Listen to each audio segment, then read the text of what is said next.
Director Ian will answer the Uh, question. yeah, two things.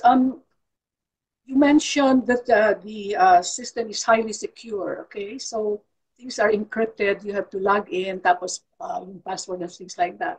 But the problem is, nakaboto na nga ako, nakita ko na yung lahat ng binoto ko. When I try to confirm kung anong binoto ko, nakikita ko lang encrypted data. Now, since I'm still in the system, why must it be encrypted para ma-check ko kung anong mga binoto ko? Kasi pag hindi ko nakikita kung anong binoto ko, it's possible na pag pumasok na yon, pwedeng palitan or pwedeng mawala. Do you see what I mean? It's supposedly encrypted within my session.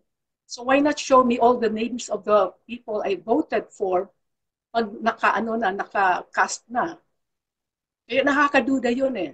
That's one. And the other one is, I voted already dito sa bahay. And the problem is, if I want to track my votes, I'm supposed, people don't know that they're supposed to print at the end of the session, you're supposed to print it, or you have to copy the 65 character ballot ID. Kasi kailangan ninyo yung ballot ID para ma-check ninyo kung nakapasok yung boto ninyo. Kung wala kayong ballot ID, hindi kayo makakapasok. Kung wala kayong QR, which you can only see sa printout, hindi ka makaka-confirm kung pumasok yung boto mo. So, hindi sinasabihan ng mga tao dyan eh. Kaya, nakakaduda yan eh. Yun Thank lang you. ang question ko. Director Ian? Encryption. So Mamila, yung question niyo rin nga po dun about the ballot lookup.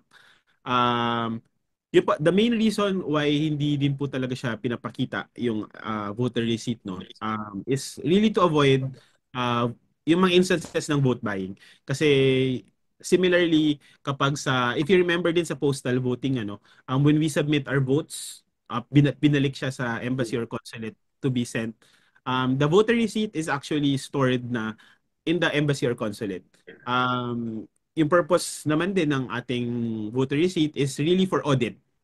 Para nakukompare natin yung results when we fed the ballots and then doon sa total results as pag binilang na siya ng machine. Similarly, ganun din naman din po yung nagiging process natin ngayon with online voting. The receipts, of course, is not available to the voter itself, but it is generated doon sa post or embassy. So, once we tally all the votes already, all the voter receipts will also be made available and can be printed. At makikita rin naman po doon, matatali naman po siya. But naiintindihan ko po yung concern din ninyo na possible, is it possible na mahahack or mapapalitan yung results Yes. ng balota natin.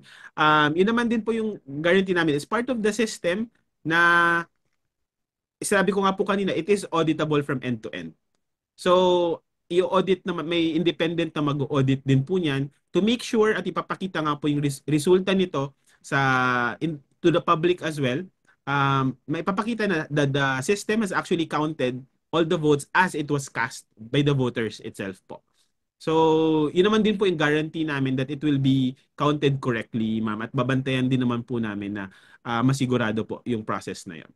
Pero wala akong confidence na yung pinutuhan ko, siya ang papasok doon kasi hindi ko nakita. Yun ang problema. Right?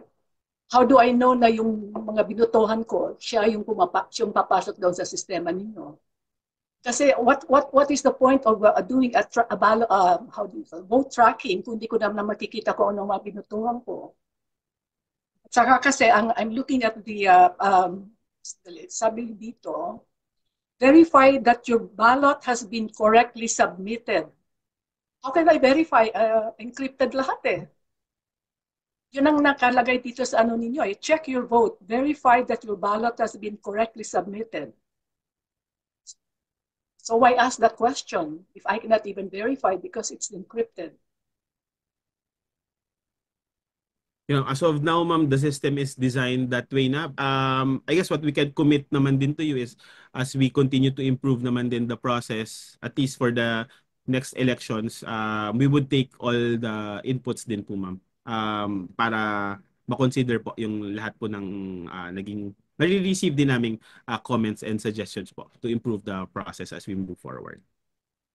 Yung second question, yung tungkol sa print-out and then the ballot ID, they know that yun ang dapat gawin nila para matrack nila yung boto nila. Kasi ang mga tao hindi nila alam yun eh. Ang liit-liit ng letra eh.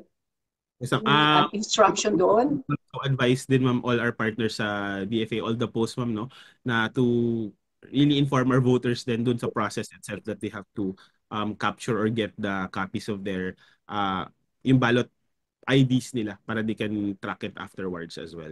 Pero if I'm doing it at home, hindi ko alam yun eh.